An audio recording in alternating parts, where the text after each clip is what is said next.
Welcome to the Better Together podcast, where we look for ways we can work together to spread the gospel of Jesus Christ. Today we have with us Casey Jones. He's the executive director of the American Dream Center.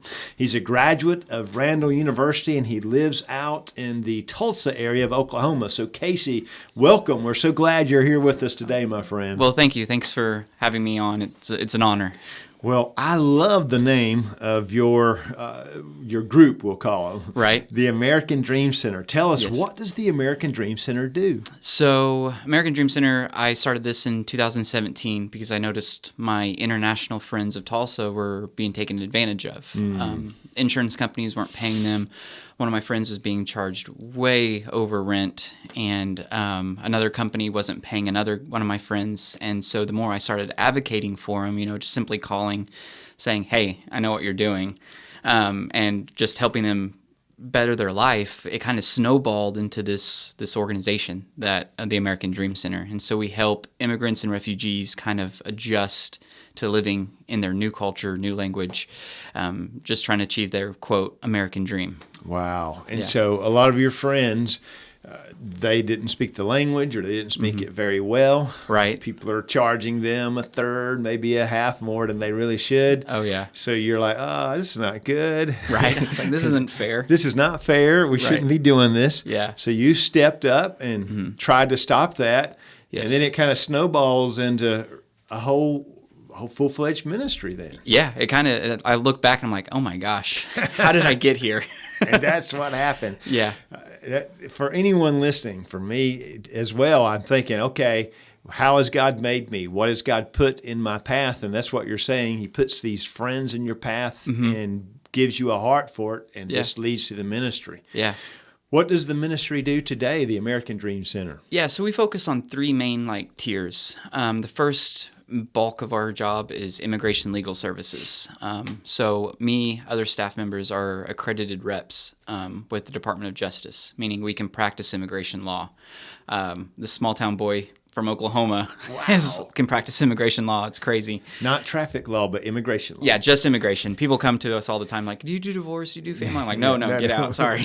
Yeah. We're specific. Yeah, we help, because a big part is lawyers will take advantage of these immigrants saying, we'll help you, and they charge $15,000, $20,000 normally, and we can do it for way fraction of the cost. Wow. So we do immigration legal services. We help them get family reunification, visa extensions. It literally could be anything. Citizenship is where our primary focus and goal is them becoming U.S. citizens. And so we should say these folks have some specific needs, some specific challenges. And so in addition to people taking advantage of them, be it lawyers or others, what are some of the specific challenges or difficulties they face? With just this immigration legal services? Yeah. Or in general. Oh, okay. Yeah. So the second tier is Advocacy and Assistance. Yes. And that's where they come in.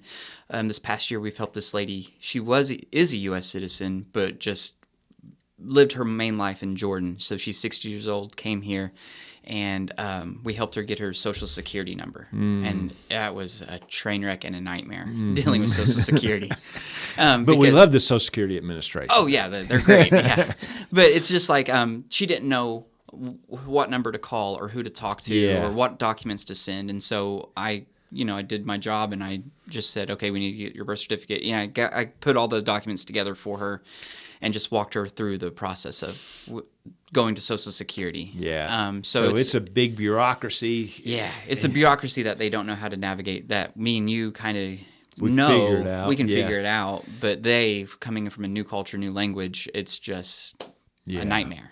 Wow, great. Yeah. So any kind of help like that you provide, and I'm sure a lot of people are kind of listening in and like, well, I don't want folks coming from other countries to the United States. Right. The gospel says something about that, though, doesn't it? Yes. So let's share that a little bit. Yeah, so the whole idea is God has brought the nations here. In Acts, I think it's Peter, he says that God determines the borders and the boundaries of people. And so, today, there's more displaced people groups than any time in human history. And so God's moving these nations all around, and countries that I'll never, ever get to set foot in. Syria, Saudi Arabia, Iraq, Iran. Like they're here in Tulsa. They're here in Nashville. They're at our doorstep. God has made missions so much easier. We don't have to board a plane. We don't have to leave family and friends. We just have to cross the street. Because God has determined the borders of these people, and so He's brought the nations to our doorstep. And all throughout the Old and New Testament, time and time again, it says God says to take care of the foreigner as a native born. Yes, all the time. He's like you're not to mistreat them. They're supposed to have the same laws as you, and that's what we're all about, is fulfilling that biblical mandate of treating the foreigner as a native born. Okay, and no matter what, if you're a Christian, you're called to make disciples. Correct. And you're called to make disciples of all nations. Right. And so we support missions, and we want to send missionaries to various countries. Some of the countries you've mentioned, we can't send missionaries to there. Correct. But we do have those people from those countries. What you're saying is, in our country, God expects us to reach them. Right, exactly. And so what you're saying is, you guys, I'm thinking this is what you're saying, you're trying to provide services, trying to help them along, and in the process, they're having wonderful interactions with Christians. Yeah. And it's a way of getting the gospel to them. Yeah, exactly. Because we meet their physical needs so we can later meet their spiritual need. Because that's what we see Jesus do. He feeds the 5,000. He gives the woman at the well water. He heals the woman with the blood disease. Then you see him pour in spiritually. Yes. And that's exactly the approach we take. You mentioned the woman at the well, and so I noticed on your website, amdreamcenter.com, that you talk about John 4, the woman at the well. Right. And so as we go and we read that passage, Jesus is intentional about going to see her, right? Yeah, because you had the Samaritan woman. Jews and Samaritans back then did not get along. Yes. Kind of like, immigration is such a hot button issue. And so we have the same mentality, but Jesus intentionally went out of his way for this woman. Like, he could have gone around. He didn't have to stop at that well, but there was a divine appointment that lady needed. And he did it. He Exactly. was in the position. He made sure he got in the position to help her, and then he helped her. Yeah, exactly. So that's what you're doing with the American Dream Center. Correct. People can support you by going to amdreamcenter.com. They can also go to the IM website. You're one of the partners with IM. Correct. Yeah. I think also, though, you can provide much to many of the people listening. So you got started in this because you had international friends, right? Yeah. How does people may be listening in various places, how do they develop international friendships? That is a great question. You do have to be intentional about it. You kind of have to know that's what you're looking for. How I got involved was there's a ministry in Tulsa where it's like English clubs and English classes and stuff. And so I got involved with that ministry, and it kind of just snowballed with I made friends through that ministry. I got connected with our local colleges. Community colleges usually have English as a second language departments. And so you can go there and you can sub, or you can be involved with them. There's churches that have English as a second language. So you can look for churches that have that type of ministry, get plugged in, and then you can kind of make international friends. And it's not hard, because the international people are lovely and are welcoming and are open to having American friends. So once you break into these circles, you'll be opened up into their whole community. Like, you'll be welcomed in their community with open arms. So if you make Middle Eastern friends, you're going to meet more and more of them. The Hispanic, whatever community you find yourself in, it'll just kind of snowball. That's great. Yeah. And so that's really what you did. You mentioned colleges, and right. We don't think of Tulsa being a big international place, but you have over 50,000, I think it is, folks that are in the area. So that means especially a place like Charlotte or Raleigh or any number of other big cities, you're going to have a large number of international folks. But you also mentioned community colleges. Yeah. So almost, I suppose, every counties got something like that. Oh yeah, and Tulsa of all places, I'm like, why did you end up in Tulsa, Oklahoma? Yes. So if Tulsa, Oklahoma has such a high international population, I guarantee you all these other cities, major cities too, Yes. there's a huge international population. Yes. And there's a lot of ministries out there or groups out there that you just have to get plugged into. That's great. So you're listening now and you're saying, how could we as a church get involved in this? Yeah. Well, number one, you mentioned colleges. That's a great place. Yep. Most of your international students can't go home. Right. They're stuck there, for lack of a better term. Yeah. What are they going to do over Thanksgiving and Christmas? Yeah. Those are ways of getting at it. Yeah. There's actually a statistic. I can't remember the exact numbers. It's really crazy high. It's it's 80% or 85% of international students will never set foot in an American home. Wow. And Yeah. so you can invite them to do Christmas or do Thanksgiving. And they would love that. And what a better way to share the gospel than on Christmas. This is what Christmas is about. Yeah. This is what Thanksgiving is about. Yeah.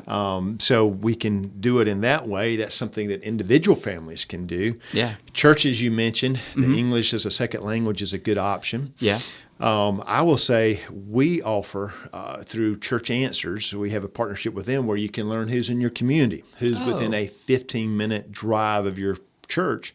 That's a way of finding out, well, there's Kurds or there's, That's people really that cool. speak Spanish or whatever, and maybe target a particular group, if you will, with the International Festival or something. Yeah. But they all can get involved in ways like that, can't they? Oh, yeah. And I mean, if who's ever listening, if you want to be more information about being accredited to practice immigration law, just reach out and I can start you on that journey. So, and you can go to the website amdreamcenter.com, just send a message through that. Yeah. That's kind of a step up. However, Right. It could be going through that way. You could also talk to them about other ways their church could be involved also. Definitely. Well, Casey, this is just a wealth of information. I feel like, have we missed something? Is there something else we need to add to our listeners so they have it today? Oh, man, nothing I can think of. I know I'm going to leave here and I'm like, I should have mentioned We this. should have said that. Yeah. Well, we'll put the Dream Center, the American Dream Center's website in the caption that goes along with this. There's also some other information that's there, so we encourage folks to check that out. And you mentioned this earlier, immigration, a hot button issue. Yeah. We're just encouraging folks. You mentioned it, Old Testament, New Testament. Right. It's there. Yeah. And so think about our role and think about how you might be reaching someone from Jordan or Saudi Arabia and what that means for the gospel and the Great Commission. So, man, you're doing a great work over there, buddy. Well, thank you, sir. I appreciate it. I also wanted to check out our Facebook page because that has more videos and pictures of our clients and like the impact we're making and everything. Absolutely. And so they can just go to American Dream Center and get the face on Facebook? Yeah, I think there's a link as well on Absolutely. the website. Yeah. All right, so check that out and check out Casey Jones, good guy, Executive Director of the American Dream Center. And thank you, Casey, for taking the time to join us today. Well, thank you, sir. It was an honor. I appreciate it. And we want to thank you all that are listening. Please take this podcast, share it with others, help them get information about how they can reach people in their community. And remember, when we work together for the body of Christ, we truly are better together. Thank you for joining us today.